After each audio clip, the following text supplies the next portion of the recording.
विसवा उपरांत तुमकां येवकार.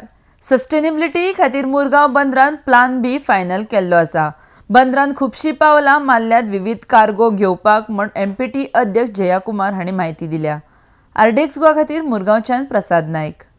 An important initiative towards digitalization, and it will improve the performance and parent teacher and student teacher interaction, and it is a web based thing, it having a more security, and the fee can be paid online, and there are attendance modules and web based, even the mobile apps are there, assignments and all, everything will be based on the e-mode. So in Vasco, among the schools, I think our Jitligar is the first school to introduce this system. This will certainly improve the education administration and the education level to the next level. So it is our small initiative. See, MPT already we are planning for alternate cargo, iron ore imports, improvement in containers, sand also will get imported. We got a notification from Ministry of Agriculture. So we have taken various measures as a plan B also. Even though iron ore it may take some more time, but despite that we have taken a lot of steps.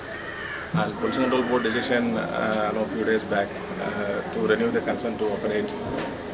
It's a good news for us, and again I wanted to reiterate that the dust level, it has to be within the limit. That's what now I told our officers also. We should not be any complacency feeling.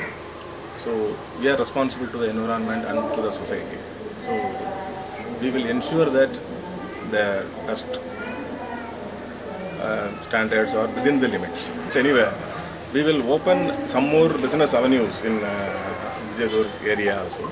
But that doesn't mean that we will close. Now already we got a better support from the ministry, and now the additional business idea. Now we are improving our cruise, additional cruise berth. We are improving around 34 crores. We are investing in the cruise berth improvements, and additional one more cruise berth will be constructed in the next 3 to 4 years. For that, a master plan has been done, and we'll have a separate facility for a domestic cruise and separate facilities for international cruise. And we have a wider plans. We are having a consultancy also. And we are consulting the stakeholders. Many of the hotels we are encouraging, we can't build a jetty so that water-based ferries can be moved from one place to another. So we are taking all possible steps, like eco-tourism. Tourism related, we are focusing more on that.